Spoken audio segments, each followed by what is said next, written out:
You literally walked in and went straight for them? Right here. The first thing I saw. Oh, look. And then what did you tell me to do? To get a cart. What goes good with gin? Tonic. What kind of tonic? Diet. Damn right. Get the good one. What's the good one? This one looks good. Where are we going? To the beer aisle. Look at all these fancy beers. I forgot how much I like beer. Me too. What's that one? Grapefruit Radler. You like grapefruit? I do. Weird. I like grapefruit beer a lot. What you got there? You're just having the best time, I aren't you? am. You want to get a cube of beer? Anita, we're ready for you. We're gonna get small 6-pack of this super fancy Budweiser Nitro Reserve Gold. Gold like you. What's Nitro?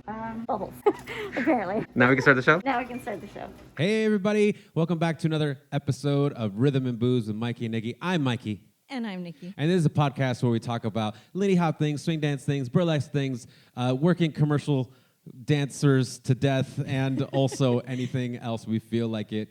Due to these COVID times, we're looking for another thing to do because we do 18,000 things. So 18,001, hence the podcast. Yeah, why not? Let's add another thing to the plate. We have a special episode for you guys, and we can't wait to get our guest over here. But first off, we're in the red tier. We're in the red tier. Orange County, LA County, Finally. Fucking finally. Damn it. Double F, fucking finally. And really, that doesn't mean anything. Other than technically Atomic Ballroom can open. Yes, technically it can be open at But 10%. we're also partner dancers, so should we open? It's a whole fucked up thing that we're not going to get into. No, but it's really cool, and I think it means a lot more. It means that we're moving forward, which is awesome. We're moving on from the abusive boyfriend that is COVID-19. We don't speak of COVID. We don't speak of COVID. There's before the COVID time. and after COVID. There really is. And There will be, and yeah. there will be, and it'll be even more. I'm going to move a little bit. This is for the video podcast. I'm just moving, adjusting because I feel like weird.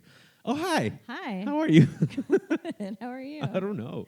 Guess oh, what? You know what happened? What? Sorry, I know I'm freaking out a little bit, but I took a giant swig of that keto water. And I'm like, why am I so buzzed? Oh, that's what's happening. So Mikey and I are super keto snobs, and if you don't know what that means, you can look it up. Yeah. But we found this magic like powder that you put into water, and it makes you have all this extra energy that sometimes don't know what to do with. And keto in general makes it so that I cannot sleep at night sometimes. It's like 4 a.m. and I'm like, what's next? What do I have to do now? And I want to jump up and start cleaning my house. Really, it's a thing. You make it sound like you're always high or something. I just always ready to go. Okay, just patiently waiting for someone else to wake up. Okay. Pretty much, that's exactly what it is. Ladies and gentlemen, we would like to give a special announcement as well for ourselves, for me and Nikki. We got vaccinated. Yes, We are fully vaccinated as of last Friday. So a couple days ago, you guys are probably hearing this on Monday or Tuesday, and so a couple days ago, we're fully vaccinated, as in the 2 weeks the CDC gives after the second shot. You got the Pfizer. Yes, I got the Moderna. And I got super sick after the second shot. Yeah, that was crazy. Yeah, I was just down for the count. I haven't been that sick in years, and it was hilarious. The actually. craziest chills that I've ever had in my life. Yeah, you like in a ball, and you're like, we gotta go to Redlands for a skate thing. Oh my god, and we gotta do a pop up. Oh no, we got free classes going on. The skate shop's gonna be full, and then you just died. I did. Don't. My word of advice would be, don't schedule anything for the day after your second shot. Yeah. Maybe even no matter your first what. one, just because you never know. No matter what. Just don't do anything. Just plan to lay on your couch and watch Netflix all day. Yeah. If that. I couldn't even do that. Slowly melt into a puddle for a day and then come back. Yeah. Yeah. But we know a lot of people out there have had really great. I only had a little bit of body ache and a little bit of chill in the day after. But then after taking some Tylenol, I was totally fine. So I know my mom had the shot as well, and she had a bunch of chills, like crazy like that, and then fine. Nothing bad so far. Everybody that we know has had some little bit of after effects to it, but like nothing much. So if you can get it, please do. We'll get moving on past this COVID bastard. a lot faster. We don't say that name. No, I'm gonna keep saying the name. I won't say the 45 president. I won't say that name. Oh, now you're getting political. Anyway, we've had a crazy busy week. It's really cool that not only did we jump into the red tier this week and we're fully vaccinated and all of these things, but we've also had this crazy busy week where we got to work with Jamel McWilliams again, who we did the Job Baptiste I Need You video with. Yeah. And he brought us in for a special project. I don't know if I'm allowed to say what it is. Let's not, just to make sure. Yeah, just in case. But when the video comes out, we'll share it. Yeah, and that's it was really fun. We got to train a bunch of commercial dancers. They wanted the Lindy Hop stuff, and we made a really great friend and connection with Jamel, and it was an honor to work with him. We said it last time, too. It's like a master class on choreography and running dancers professionally and understanding them. And also, we both left, I think, with the same kind of feeling, which is like the vibe that he gives throughout any rehearsal, practice, whatever, is that like good energy and making sure the energy is rolling and moving and always leaning towards a positive. Yeah, and he's always checking in with his dancers, and he's talking about, positive affirmations the whole time, and is just like such a bright light of a human being that we just left so happy and inspired that we got to work with him again. But also training these incredible commercial dancers who we could throw things at that Lindy Hoppers take, experienced Lindy Hoppers would take a long time to learn, and they would just absorb it. They'd see it once and just have it. Yep.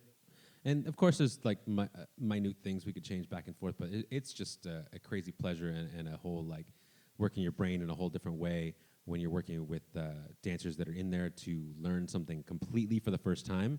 And they have to convince themselves that they're worthy of doing that and convince themselves that they're capable of doing it because they said they could. Yeah. So it's really, really amazing. It's really inspiring. And it's all like a back and forth synergy because we go in there very nervous thinking that they are better than us. And then they come in there and they go, oh, no. And they see that we're better at something than them. So then there's this back and forth is respect and nothing diminished and everything uplifting.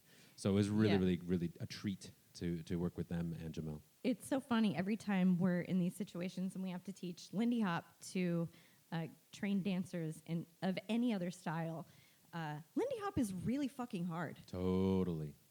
No matter how good a dancer you are, it's a hard dance. And like you can kind of like fake your way through a lot of things, but to really get the feeling down is so difficult, and you can't fake partnering. So it just makes us feel like, all right, we're actually kind of good at this Lindy Hop thing when we leave. It's awesome. But also they practice for like an hour afterwards while we died slowly in the corner, melting on the floor. If any of them decided that they suddenly wanted a Lindy Hop career, like it's over for the rest of us. Yeah, exactly. Yeah. Just so you know. So crazy week, and we're moving into crazier things. We planned a couple things for the coming weeks for this podcast, so hopefully you guys will keep checking us out. You can always leave a review or rate us on everything like Spotify or Apple Podcasts or Google Podcasts, anywhere you listen to podcasts. That really helps us out with the algorithm and everything to be found easily. We'll talk more about that afterwards. Now, I was going to say tonight on the show. Massachusetts, welcome. That was my Larry King impression. Oh, okay. Tonight. Don't worry about it. Suspenders. Oh no. R.I.P. Okay, well, wherever you are. R.I.P. Tonight on the show, we got a very special guest. Oh, you want? Oh, okay. Yes, we do. We have an amazing artist, performer, burlesque star, roller skater, producer. She does it all. She's amazing. We adore her. Miss Anita Cristal is joining us. Hey, there you are. Hi. Welcome to the show. How are you? I'm good. Thank you for having me. How are you guys doing? Doing all right. Yeah. So good to see you. We miss you so much. I miss you guys so much. I know. For the people in the podcast world and on the video, we can see that you have the sparkly background with the twinkly. Oh yeah, I have the Muse background for like all the cool kids who know. I wore sparkles for you. Yeah. Too. Thank you. I put lipstick on and like the first time in 2 weeks. So yeah, I'm trying for y'all. You know what's funny is that legitimately like Nikki yesterday's like, shit, I gotta be cute. I was like, was that a thing? Like, yeah, of course she's gonna be cute. I'm gonna be cute. Like, yeah. And that's why dudes are like, yo, you're putting makeup on for, it's not for men.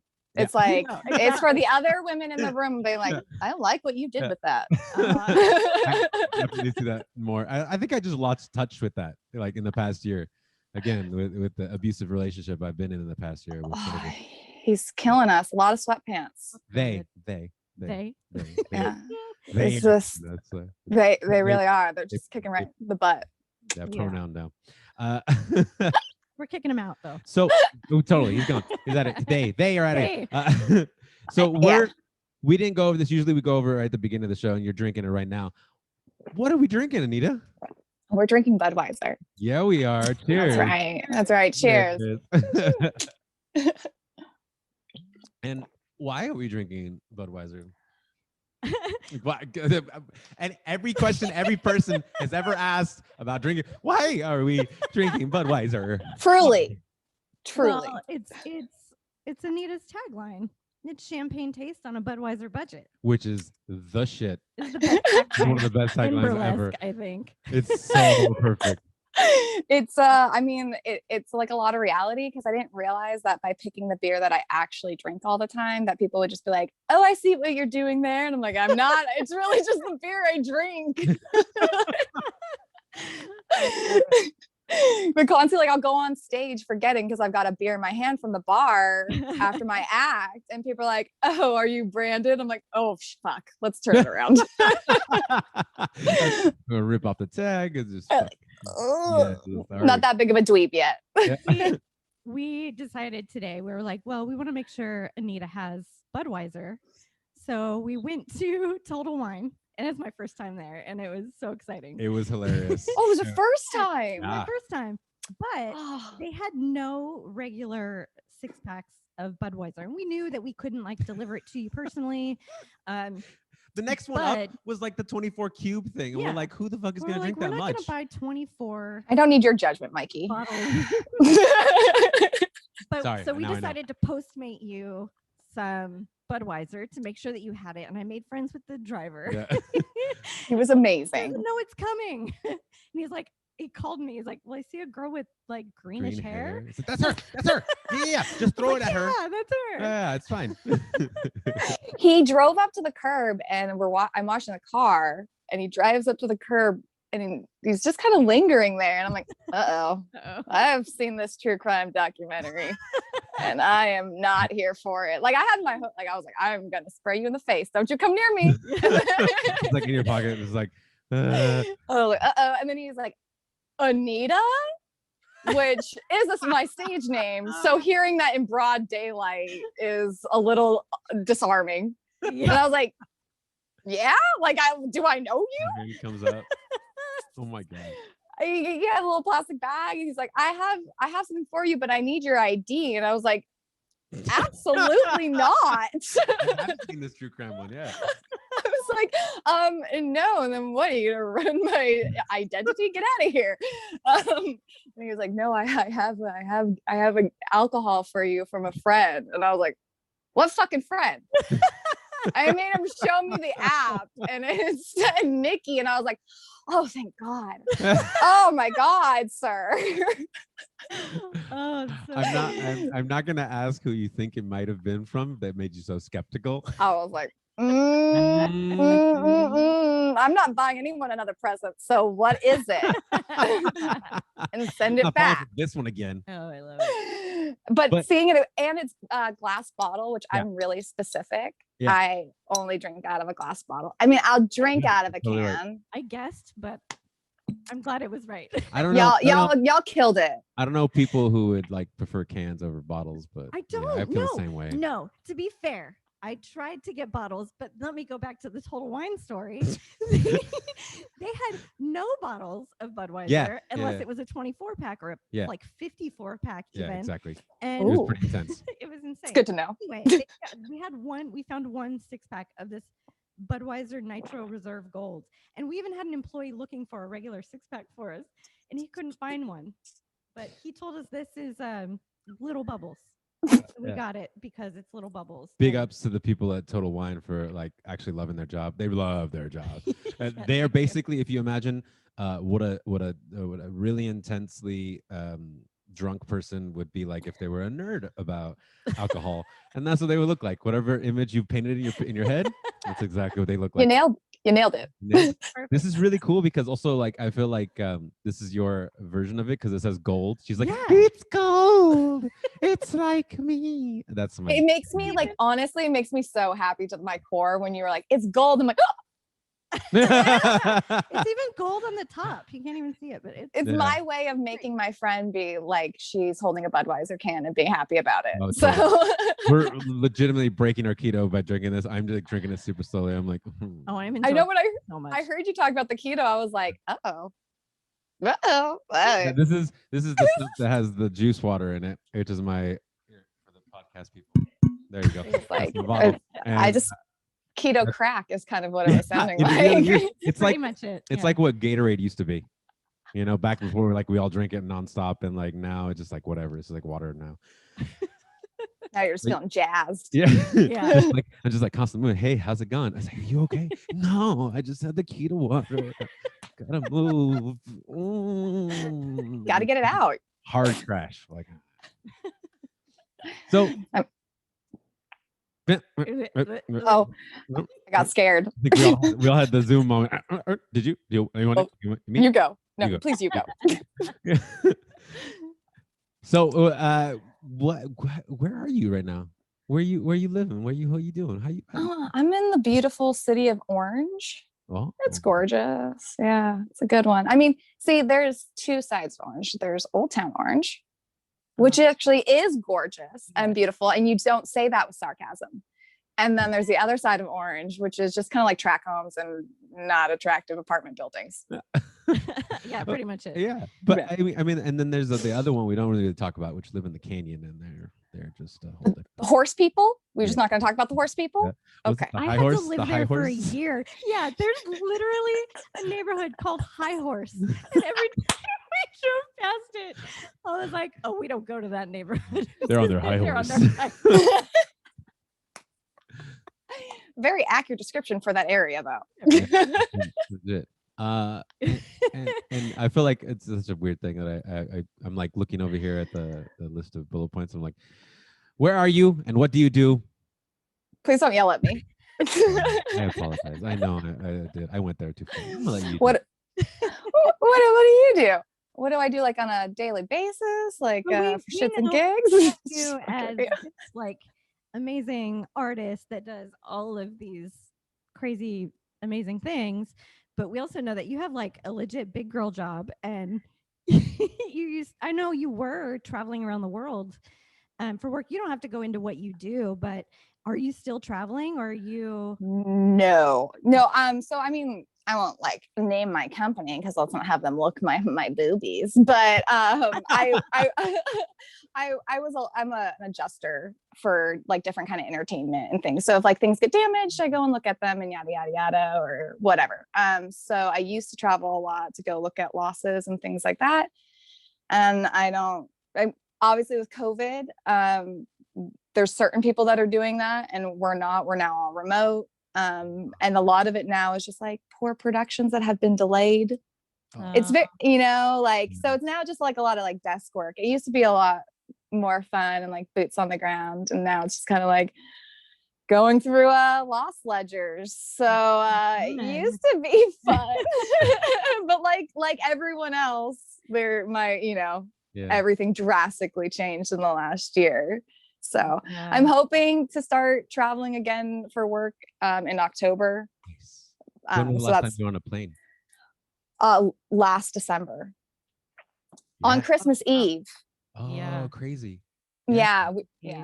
Yeah, that's the same for us because we went to the New Year's thing, like which is like a week after Christmas, and we came back and we haven't been. Oh, I guess we did. It was a full year though. Then it was a full year until December that we jumped on a plane. Did it feel really weird? It was so fun. Oh, we were so scared. Oh yeah.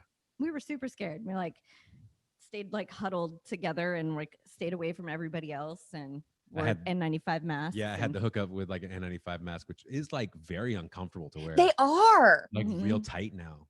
Yeah, I agree. I mean, like I appreciate the safety, but yeah, they're slightly uncomfortable. Yeah. Worth it. But yeah, you guys made it out though because you went to the East Coast, yeah. Yeah, we went to New York to do the John Baptiste video, which you can listen to in another podcast. And you should watch the video because it's fucking amazing. Aww. Just saying. Such a good experience, and we're so glad we had that opportunity. But yeah, it was so crazy to be so used to traveling and then travel again and feel like I don't know how to do this anymore. It's so different. Do I take my computer out and put it on my shoes and my shoes back onto your face and then we move on together and then you give me shitty peanuts? What happens? I'd have a full water bottle in my bag. I'd be walking in and be like, "What up, bitch?" And then I'm like, "Oh shit, I can't have that." They're like behind like the whole thing and behind like 2 levels of screens in front of their faces. They're like, "Can you take off your water? Can you take off it? Drink it or throw it away. Drink it or throw it away." That's what it sounds like for me. The only good thing is that you can't get in too much trouble leaving LAX with weed, depending on how much you have. And that would be a problem for me where I'd be like, "Oh shit, there's a whole J in this bucket." Oops. That's a good day for me. I feel like the TSA agents will pull out and be like, "You're cool. This is a good role." Thank you. It's a little high five. It's so funny to like be talking about all these like very similar things we would have been talking about backstage at Muse. Yeah, we used to see each other all the time, once a month at least. At least. Yeah, at the very least, because I mean, if not Muse, then if you were performing, if I was performing, or if there was just someone that one of our friends was performing, we were going out, or even like the record hops and things like that kind of all crossed together. We were all kind of seeing each other. And so, yeah, to not see people weekly is really, it's hard. And, you know, like as people who are like partner dancers and then also live performers, it's like to not have that is, woo, I know. Drastic. There's also this like special thing that happens backstage that even though we don't really get a chance to like spend time together backstage, we're like around each other and we're all in the same mode and we're cheering each other on and we're, you know, supporting each other, even if it's in passing. And like missing that is such a crazy, weird thing to experience. And you kind of get it here and there, with, you know, there with the Zoom shows, but it's just not the same. Yeah. We're so used to that like, we're gonna see each other. And then even if we don't talk for another month, we're going to see each other again the next month. And there's something about that. It's just really good to know that like you set up Muse 3 years ago for like an ongoing play date with you and your friends. Yeah, totally. It was brilliant. Yeah. It's like, I just need an excuse to go out and perform, but also hang out with friends and drink a lot. Yeah. Oh, true. Anita, I think the first time I ever met you was backstage. I think so. So I was a scary fangirl who had to try to stay away from her and be calm because I had seen this act. Your sister, I always say it wrong. Is it sister with the purple and pink? Oh, Sister Kate? Yeah. Yes. That's the first act I ever saw you do. And I was like, and then you walked backstage in the costume and I was like, I'm going to shit myself. Like, I can't do this. Like, it was my first show as Anita. I just changed my name from like my legal name to my stage name. Yeah. Hollywood Burlesque Festival. Yes. Hollywood Burlesque Festival. And I just remember I was in one of the back rooms and peeked around and I was like, no. It's so funny because I have a totally different perspective on that, because I remember seeing you and like seeing you getting ready and like, who is this performer? She's so pretty.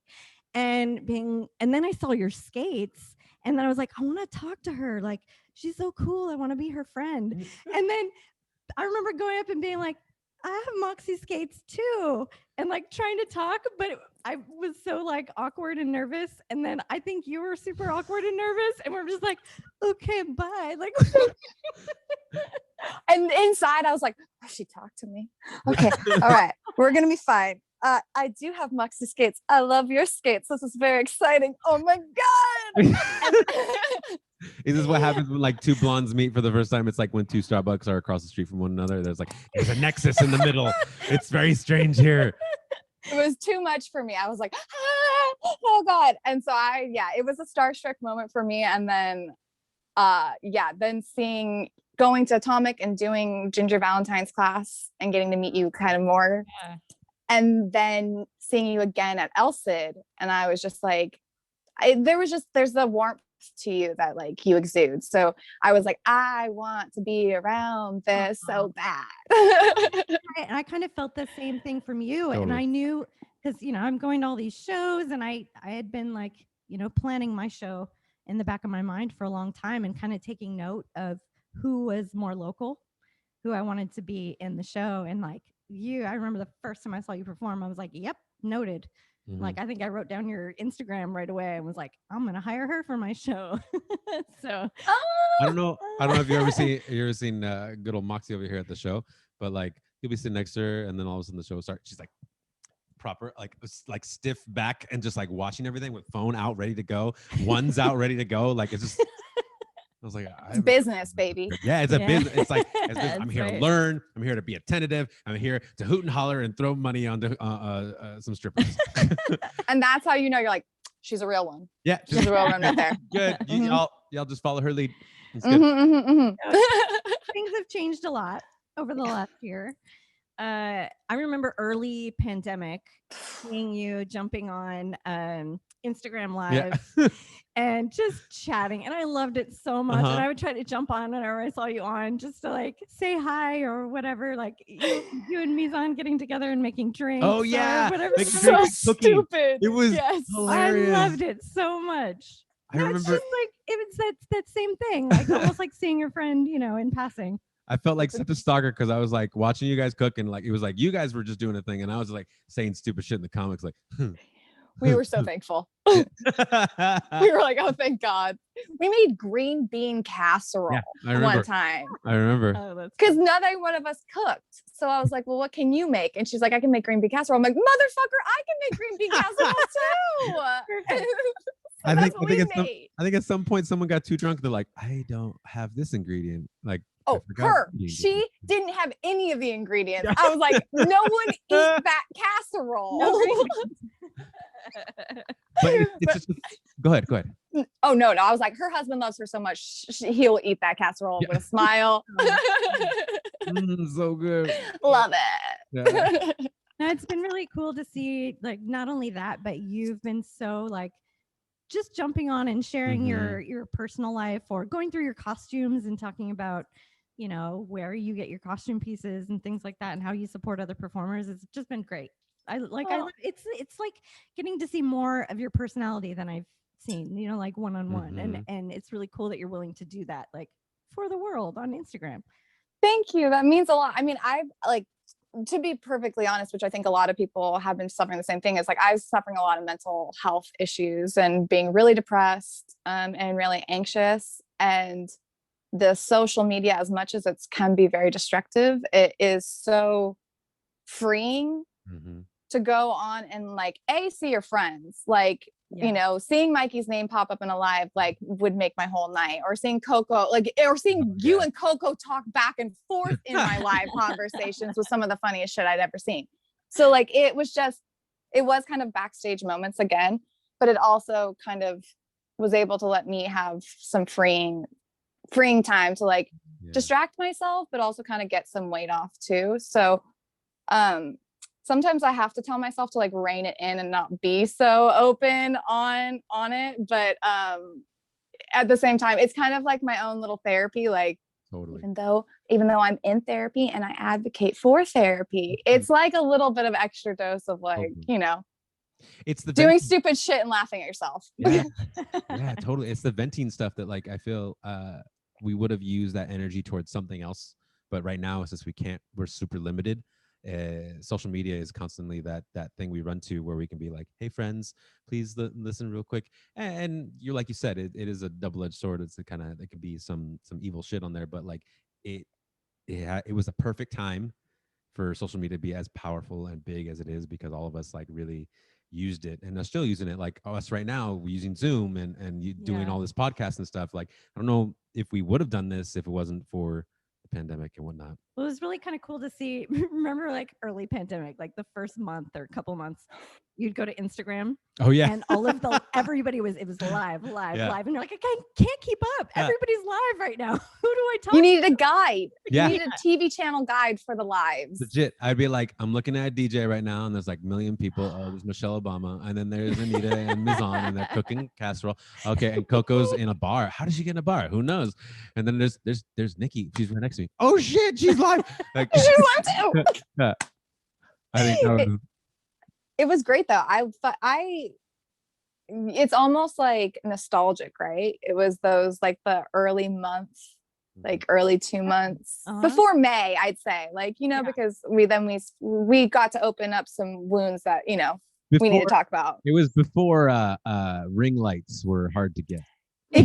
And now we all got a fucking ring light. You get a ring light. You get a ring light. You get a ring light. Yeah. But, it was really exciting to see people's creativity. I mean, it's still going. People are going so strong. But, like, even like me, I got tired of hearing my own fucking voice. So I stopped doing those lives. And now I did the costume one here and there. And I thought about doing a skate one just to talk about, like, because a lot, like, owning a skate shop, people don't know the parts to their skates or like why you would do a high boot versus a low boot. And so like, I'm like, if I'm going to get on live, it's going to actually to be kind of helpful. Yeah. Instead of before where I was like, just look at my face.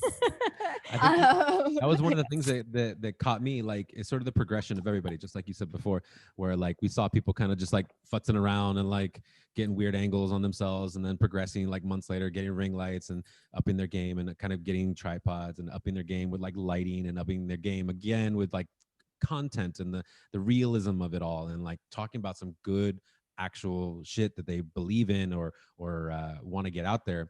So I remember thinking about like way back in the day or weird live things, and then like thinking about recently when you did that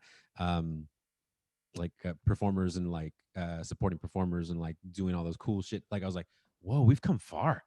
We've come a long way. Like there's really good content now being put out there. Yeah, it's not a lot as much as it was like back in April, but now it's like it's worth watching. Everybody's used to it now. Yeah. Like gotta be a little more thoughtful. Putting it out there. Yeah.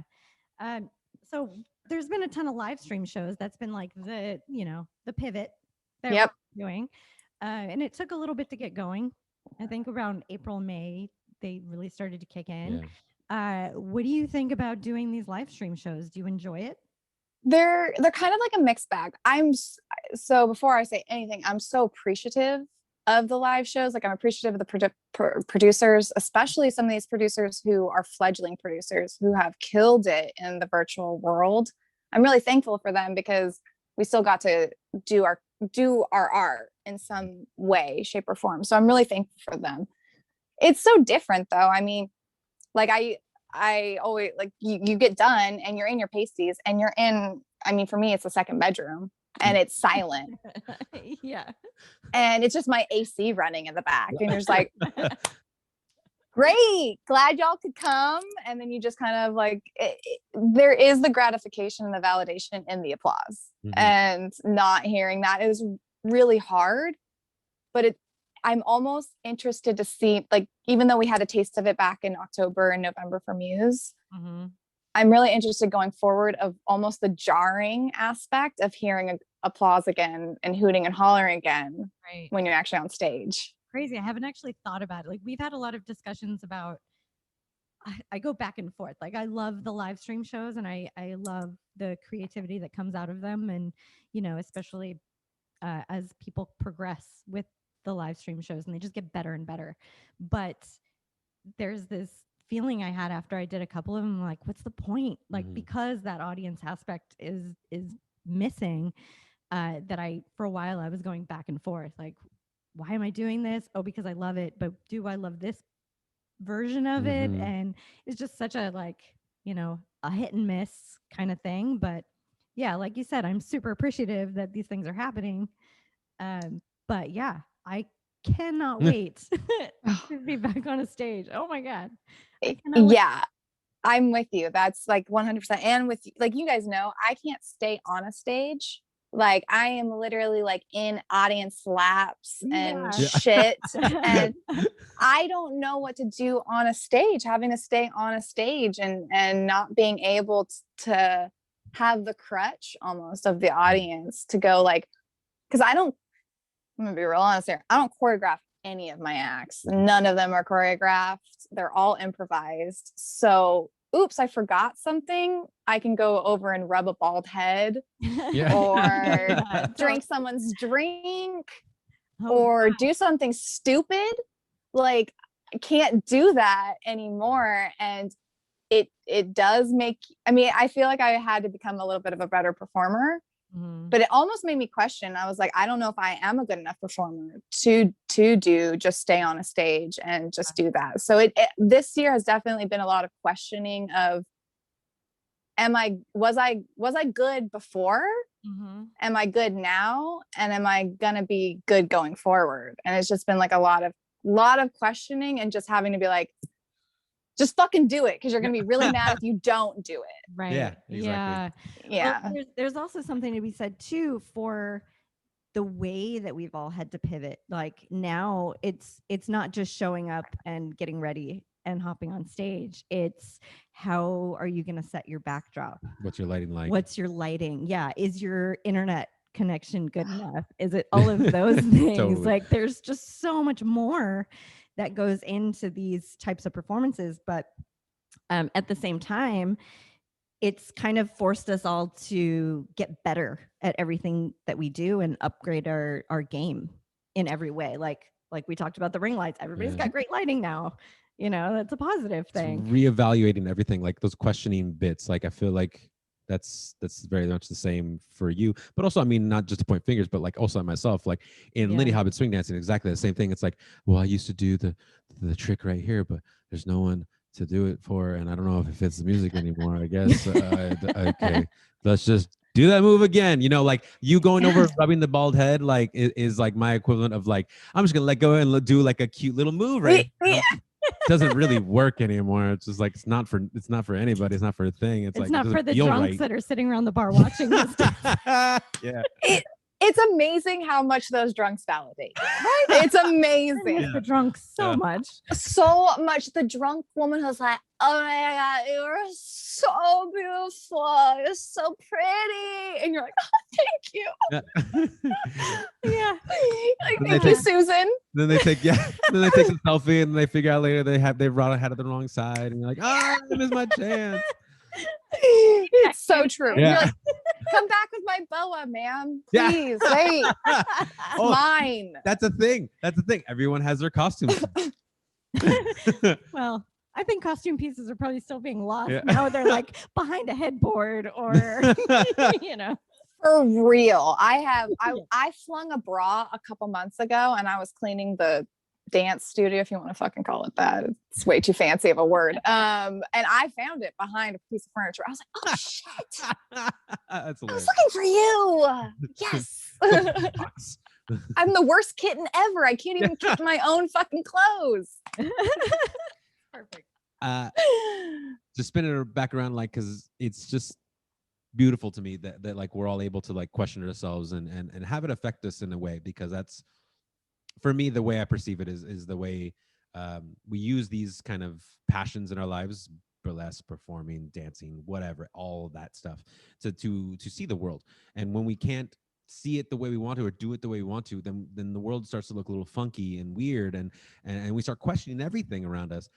And I think right now it's while it may be hard, like it's also one of those things, if you take it in this way of like self-reflection and self-care, like I'm going to take time to live with these questions. Because I was about to ask you, like, where are you at with those questions you were asking yourself? But really, it doesn't really matter, Because as long as you're asking those questions, then I feel like you're doing the right moves, you're doing the right things to get you to a point that you need to be going, or on the right path again, not necessarily the end, but like the continuation of your story, your life. And this for me is the reason why this podcast is important to me, and the reason why we've hit more burlesque topics, because I want a lot of dancers out there, Lindy hoppers and swing dancers, to whoever hears us, to understand that there's more out there that they're able to do and able to be a part of, that will make them feel like they are on the right path again. And when something doesn't feel so right, like you don't have to stick to it until like beating a dead horse type feel, but like you can pivot to something else. And I think that's a big thing that we've learned from ex-boyfriend COVID. And just kind of, there's another thing. There's always a tomorrow. There's always another bigger fish. There's always wow, words of wisdom. I felt good. Yeah, I felt I'm gonna keep that right there in my heart. I'm gonna keep that right in my can. Right there, tiny bubbles. No, I mean, I just feel like it's either that, like, you're either gonna pivot and try to find new art, or you know what? For a long time, I was like, I don't fit burlesque. Like, I can't make this work. I'm not what this work community needs me to be, wants me to be, or do they even fucking want me, was like a feeling I felt a lot. And finally I was like, I'm gonna do me. I'm gonna do weird music, choices that you would never really probably want to listen to. I'm gonna do my own fucking weird acts, and if you don't like them, then that's fine, but I at least know that I'm doing things that I want to do. So at a certain point, you just have to be like, fuck it, I'm just going to do me, and I'm going to be my own version of it. So if it's your own version of Lindy Hop, then do that version of you. Like, you don't have to be what they're presenting you have to be. You can be your own, and people will like you for that and appreciate it. So it's like, you don't have to fit the mold. I totally agree. And I think that burlesque performers in general have pivoted so amazingly well through all of this. And I do think that it's brought out a more authentic version of every performer, because, we're all in this position where we don't feel our best most of the time. We're dealing with all kinds of issues, on a personal level, on an artistic level. And, having the kind of freedom to not be on a stage has changed so much. I know it's changed a ton for me and the things that I've gotten to do. And that's why I love so much what you and Mise en Garde have been creating. We'll talk about the new thing in a second, but even just doing Mise en's birthday trip. Oh yeah. Where so she cool. curated this show that allowed us, she gave us parameters, but at the same time gave us this freedom. And I couldn't have loved it more. And it's definitely been, with bringing Muse back, it's been forcing me, this whole year has been forcing me to question, what is Muse? What do I want Muse to be going forward? Because I don't know that thing that it used to be is the thing now, like the world has changed, and I've changed, and you've changed, and like we've all changed. So I think there's this new kind of freedom that I think I'm seeing in the burlesque world, which I think is really empowering. I'm really excited about it. I would definitely agree. I mean, also too, I would like to say that if anyone has not seen that incredible Doris act at the beach that Moxie did, it was so stunning. Hold on Wait a minute. Listen, I know that Mikey, because I know that Mikey filmed it. Okay, I know you beautifully filmed that. Fuck that guy. Don't worry about him. Let's talk about your act. That psychedelic son of a bitch. We were both watching there, sitting there like, damn, that's good. Damn, that's good. It's a fucking genius. It was beautiful. It was so cool. Did you like conceive of the whole thing for yourself, or was that you and a Mise en? No, so that was me, and not having another person to hold a camera, and not having a backyard situation. Like, I had to fucking frame and shoot and light all of that. Yeah. And like, I come from film. Like, I used to be a prop master. So there it is. Yeah, we'll get back to that. Go ahead. The idea of a single camera, no cut, to me is like not acceptable. So like having to do 3 different camera angles and then trying to get the lighting to match and the 3 different fucking camera angles was just holy shit. I mean, I did finally learn that I really love lighting. It's something I have like a real passion for. Like I will spend 3 hours creating my lighting scheme for like these live or pre-recorded acts. I fucking love it. So that is one thing I'm thankful for. But yeah, it's a lot to do these stupid fucking virtual acts. They're amazing and beautiful, but you're so frustrated by them. Yes. But if you haven't seen this act, if people want to see this act, can they contact you? Yeah, they can DM me and buy it, tip me for it. I'm happy to send them a link. This act, Anita will take you on a trip. Yeah, the whole thing, like the whole story, the visuals, the lighting, and that's exactly. I think we talked about it so many times with the ring light and everything. We've definitely noticed how you've upped your light game, and constantly we're like, damn. Every time Anita pops on a video, she's got this like beautiful pink or whatever color lighting, and you're just like, damn it, I just got the white light. It's like. All I can do. We could put the tan thing on it. It'll give us a little better, like, you know, warm. The greatest thing though is that like everyone, you know, that's all Home Depot. I mean, those are $10 light changing lights. Or now I'm so mad I didn't know about this last year is you just have a regular fucking light bulb and you buy $16 gel sheets. And you've got 10 different colors and you just put them and clamp them onto the light and you don't even need to change the light bulb. Like you can do all these things super cheap. It doesn't feel that way, but you totally can. Cause like, I can tell you my lighting kit is under $100 and it took me 9 months to create. So it's doable. You just have, it's a little janky. Yeah. It's a little janky, but you know, the product works. Yeah. You know what? I think we were talking about this the other day, like, and I was talking about it, I think about it today was this whole setup of what we got going on here. In general, I try to keep it really tidy, like things like, you know, in their place and making sure I do things. And then I just learned after, especially like working with Jamel and working with all these other people and like being on set and things and watching friends of ours who are also in the industry and just being like, oh, you just like lay shit down and then move the camera so you can't see any of that. And it's all janky. Like it's all like, it's just like Muse. Like as we always say, it's like Muse is held together. Zip ties and gaff tape. Yeah, zip ties and gaff tape. That's all that world is. And then you position the camera quite just a little bit more and there you can't see anything. It's all magic. I guarantee you our next video, Mikey's going to have like all of this lit. Just like, mark my words. Go get those floodlights from Home Depot. Exactly. Knowing Mikey, I 100% know it. Yeah. Like 100%. I'll stress myself out the entire time, being like, no, it's not right. And then Nikki will just be here, just like waiting. It's like we're supposed to do the podcast. Like, she's got like a whiskey in her hand. She's just like, are you done? Yeah. Yeah. Totally. So, speaking of live stream shows and all of these other fun things, you have a new show coming up. So I have seen you go like run the full gambit of all of these things in the burlesque world.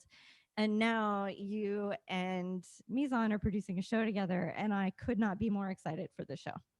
I mean, it's so like you were talking about, Mise Guard is she's my best friend, but she's also kind of like my burlesque partner in crime. But we started doing lives in the beginning of COVID, and then we talked about doing a live show at some point, and it was just like there were so many going on and we didn't know what to do, and we were just like, let's just leave it. And I want to say the fall, she came to me with this idea. She's like, I have this idea for a virtual show where it's all pre-recorded. And I wasn't a big fan of pre-recorded shows, and she wasn't either. We were kind of on the same page of like that live aspect has a feel to it. Yeah. But she came to me and was like, I have this idea for doing a show called Motel California. And it would be the idea that every time you open a door, it's a different vignette or a different storyline. And it's this, just this idea of like what goes on behind the doors in this random roadside motel. Cool. And I was like, bitch, Perfect. that's brilliant. Yeah. That is so smart.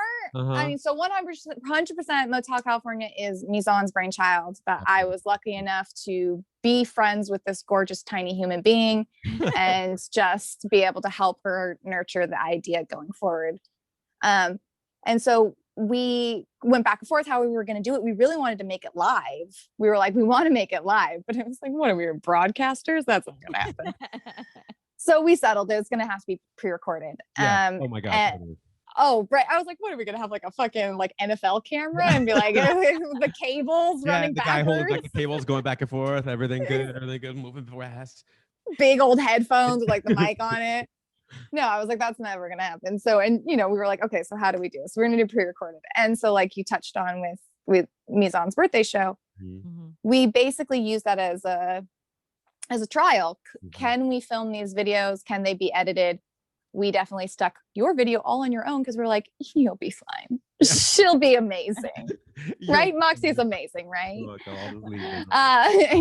Also, we were like, oh, fuck, we don't even know if we'll be able to do anything.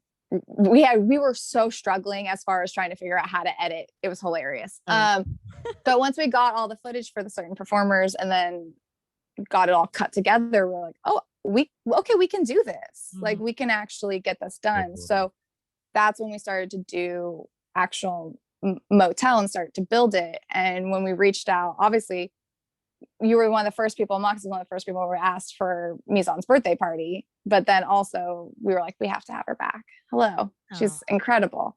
And the whole thing is we really wanted to be kind of 60s, 70s vibes. Yeah. That's definitely like the era that I flirt with a lot. I do kind of more of like 40s, 50s makeup styling, but then like hardcore 70s. So it's a bit confusing. But yeah, so that, and Mizan is very 60s, 70s. So that was our era that we wanted to stick with. And we knew that Moxie was going to be like the perfect person for that. And we just basically shaped it around our closest friends and people we knew loved those eras. And just we were like, who can do this and have fun with it? Yeah. Because it was, we didn't know if people were going to be stoked on it or not. And we were like, we are going to have to sell this motherfucker. Are you ready? All right, button up. And so far, everyone was so like stoked to be a part of it. And I think that made it even more like exciting to know that we messaged you and you were like, fuck yeah, I'm in. Yeah. And that was the response we got for the most part, was everyone just being like, I'm in. I'm like, oh, okay. All right. It's such a clear thought and clear idea. And it's just brilliant what you guys are doing. And I'm so excited to be a part of it. And yeah, it's just, there is something about these like special curated shows that I think we're all going to miss when the world comes back, like, is this going to continue? I'm curious to see. I feel like it will. Like it was already something there, but obviously like more performers wanted to do their own thing, and I think like it kind of faded away. But like right now, this idea, especially like the way you said it, live as opposed to pre-recorded, I'm always like it should be pre-recorded. This is interesting. Yeah, you can always like, for me, what I've been helping Moxie, whoever Nikki, just pick whatever you are. This blonde I'll answer to whatever. Yeah. When I've been helping Moxie out, I was always like you get to force the perspective of the audience. You get to direct what they need and must look at. And I feel like that feeling also goes hand in hand with the idea of being a performer, being on stage, and being able to go to up to that bald person, which was like hooling and hollering before, and then now you're up in their face and they're like, you're touching me. Do I pay you now? Like I feel like it's that same sentiment, sort of like you have the control that comes along with being that performer and being that person that is willing to bear it all and be able to direct the people. You're looking at this now, and you're looking at this glove, and now you're looking at this shoe, and that's it. Bye. And I feel like that goes hand in hand with the feeling of it, my outside perspective, obviously, but I think going forward, like it'll be much more pronounced, or like it'll be in this new way, and I'm not sure exactly what that is, but I feel like it is moving forward. Yeah. I think your dog agrees with me. I know, of course. Damn it. That's how thin my walls are. He's in like 4 rooms away. You can still hear his super loud bark. No, I would agree. I think that the kind of quote unquote curated shows probably will continue. The shows where they full blown are live, these live shows where there's no theme and it's just kind of like you would have gone to a live show at a bar and there's a host and all of that. I don't know if those will stay because the live version is just it's not better or worse. It's just a little bit more enjoyable for the audience. Obviously the virtual is more convenient, but you know, I don't know if those will stick around, not because they're not great, but just because the audience numbers. And you know, I get it. The more curated ones, I wonder if they will stick around because of the more like pay-per-view.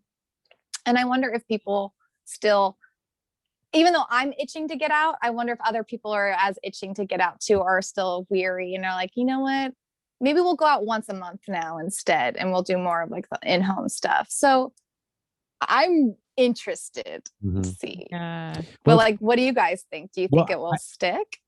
We've had this conversation a bunch of times, and I feel like it's sort of like what you said. It's like it's gonna stick in some way. I just don't know how, because like it may be this really cool thing, but maybe it's just also like live streaming and selling tickets for the one that you do at the bar. You know, like it might be that version. It might be that low key version, or it might be this like other one that like you're gonna curate and just do like the best of over the times you've done it at this live place or something like that. Interesting. Yeah, I could see it going a couple different ways.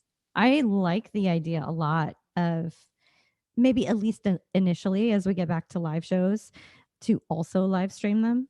Yeah. For the people that are just not ready. I think that way, you know, that it kind of gives that like live audience feel, maybe makes them feel like they're at a show, you know, because they'll hear the audience that is there and those kinds of things. I think, you know, you see my wheels spinning. Yeah, I just got an idea. I just got an idea. Did you get the same idea? Probably, yeah. I'm sure you're like so twins like over there. It's scary. Yeah, I know. Live streaming is like really popular right before the COVID times. In the old world, live streaming was really popular with Lindy Hop events. And one of our good friends, Brett and Rachel, or both of our friends, Brett and Rachel, are in the industry, and they're pros, and they did a lot of that live streaming for a lot of the events. And it might be fun to like live stream Muse when it comes back and sell tickets online that way too. Not a bad idea. Yeah. We might have to explore that, I think. I mean, I think it's smart because like I know that I have booked shows because I had the Muse name behind me, and it's like you guys really like Muse really is, it's known in the burlesque community as being a high caliber show and being a show that people want to see, and traveling performers either want to be in it or they want to see it when they're in town. And there's other shows around the country that are like that. Like I've always wanted to see shows in New York and I've never gotten the opportunity to.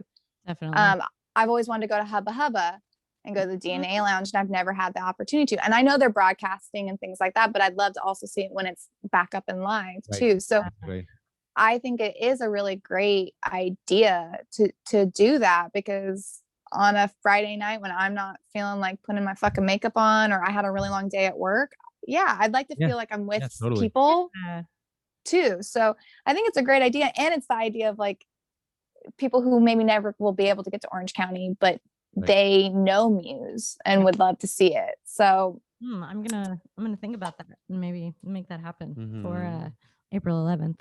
Okay, we'll get to that. We're not talking about Muse right now. We're not talking about Muse. God, we're talking about Motel California. But did you get your alibi? I don't know. I don't know. Bring your wine, please. How do you spell alibi?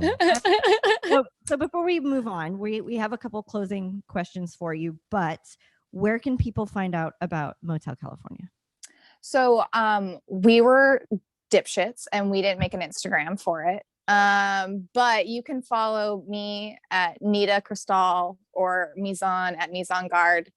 And we both are promoting it pretty actively. There's an Eventbrite page, Motel California. There's a Facebook page, Motel California. Ugh, who uses Facebook? But I guess people still do. We promote. That's about it. Yeah. I guess it's just like the reminder in your phone, really, that your event is coming up. It's like the same thing I was thinking the other day. I was like, I just really go on Facebook to see like what's going on event wise, and to talk to my friend Q. That's about it.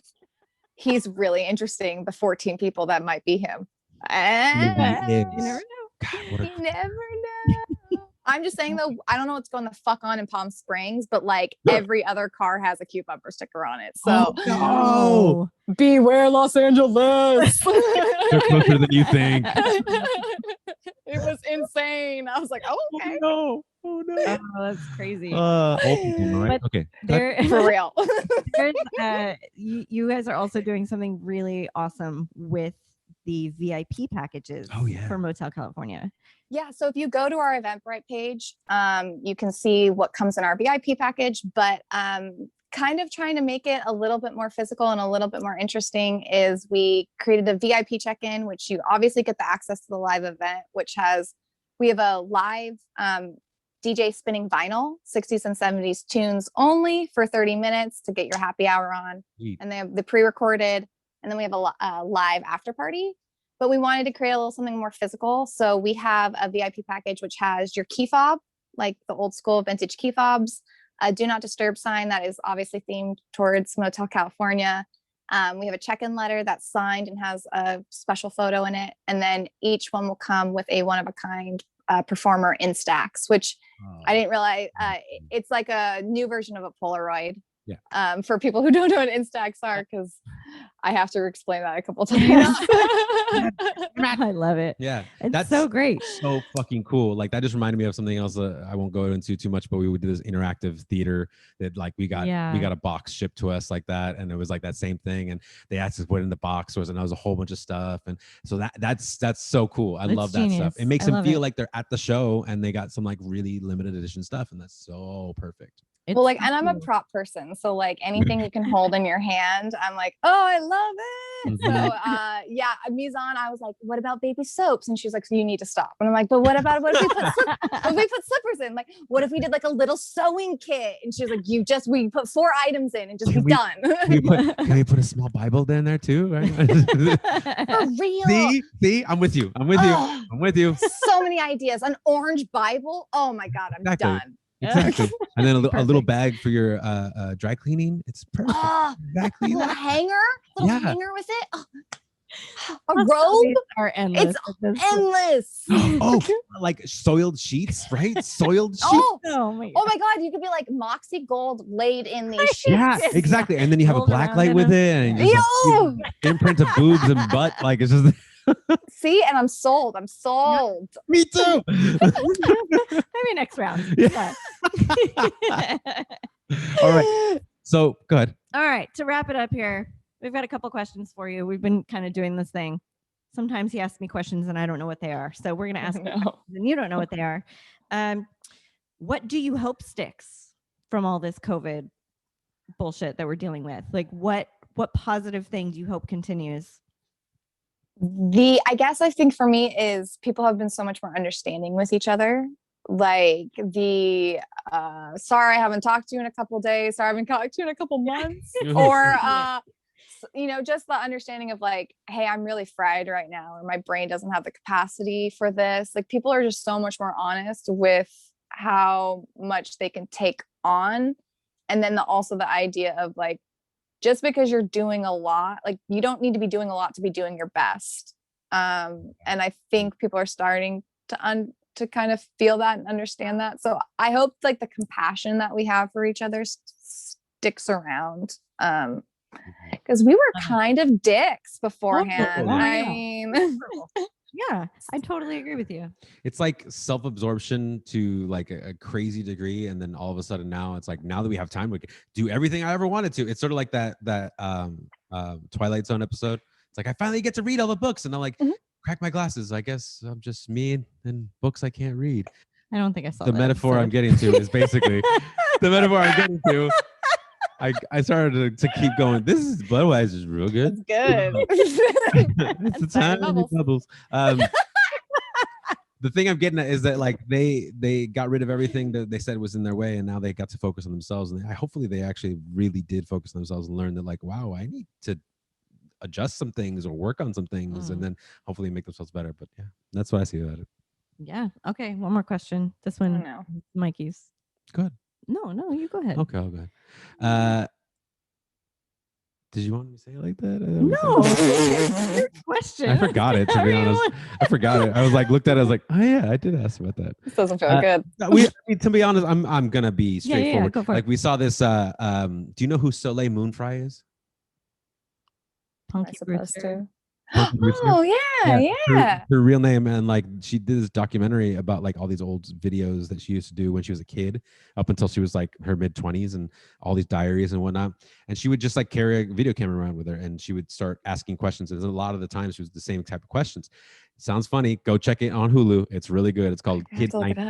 It's really good. And then she would always ask, like, "What's your life's philosophy? Like, what do you feel about life? Like, how do you feel about living it?" Oh no, why would you do that? Exactly. But that's the point. It's like to catch you off guard and to feel like just doesn't have to be forever, but just now. She was doing this at 12, asking people this? Yeah. While she was doing probably lines and drinking a lot, but yeah. Impressive. Fuck. I was playing Sims. I should have really done more at 12. Fuck, I have no idea. Drink a lot, smoke a lot of weed, live fast, die young. I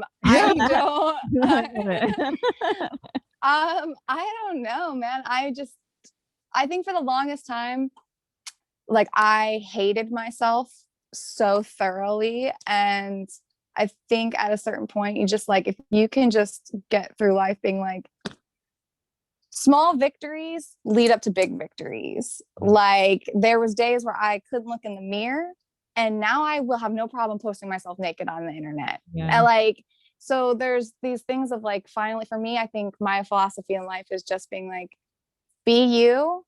It's messy. It's dirty. It's hairy. It's smelly. And if people don't love you for it, they're not worthy of you. And so I think that's where I've kind of got to my philosophy, is just be like, be the grossest, truest version of you.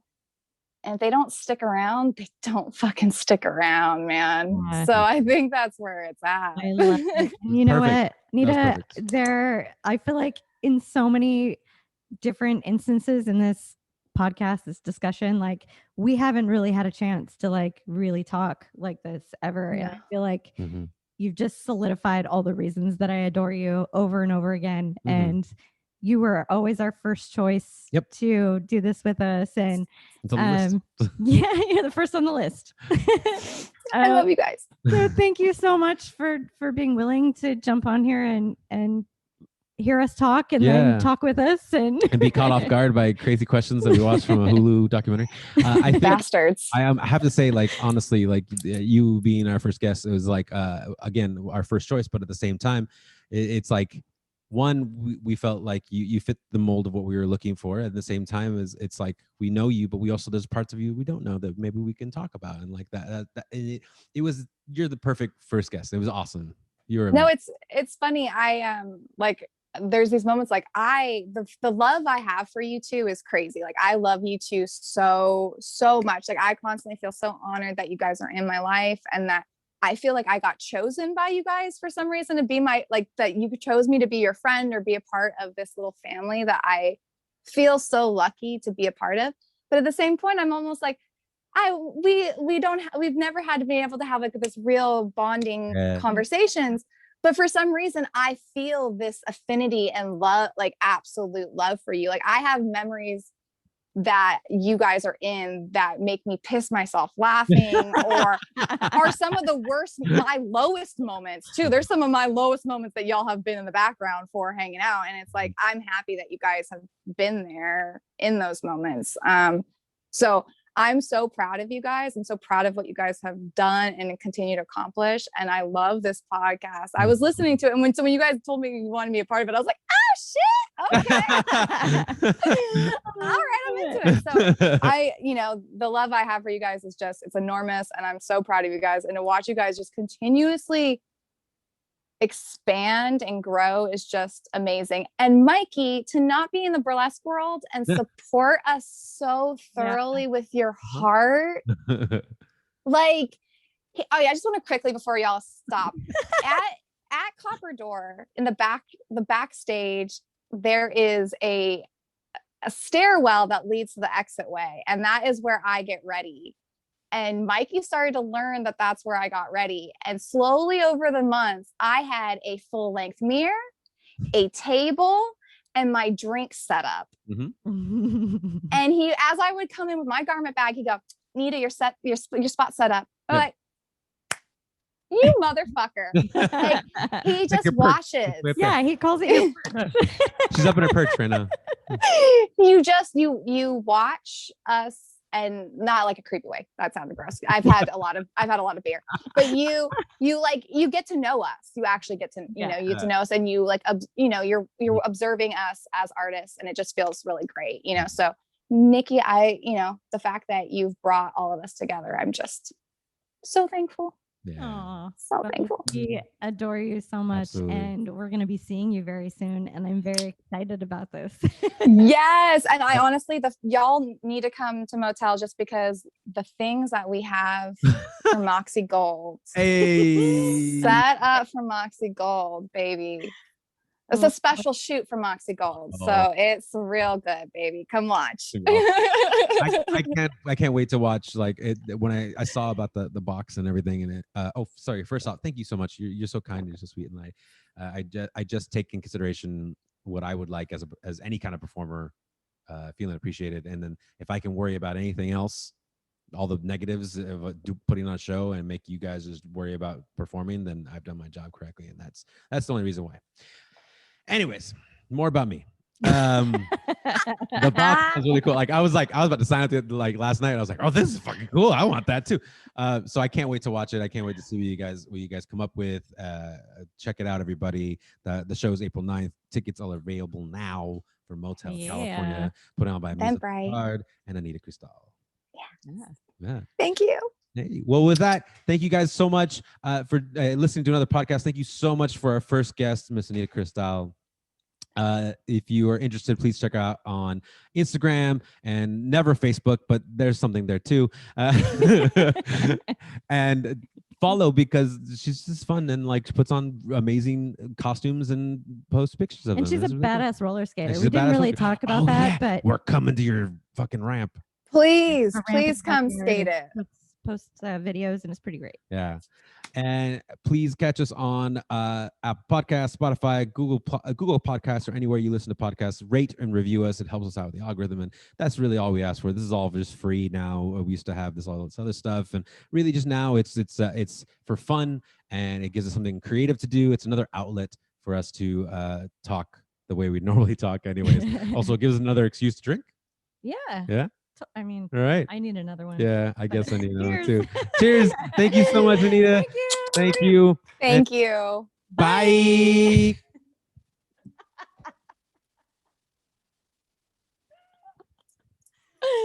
You guys are idiots. I hate you.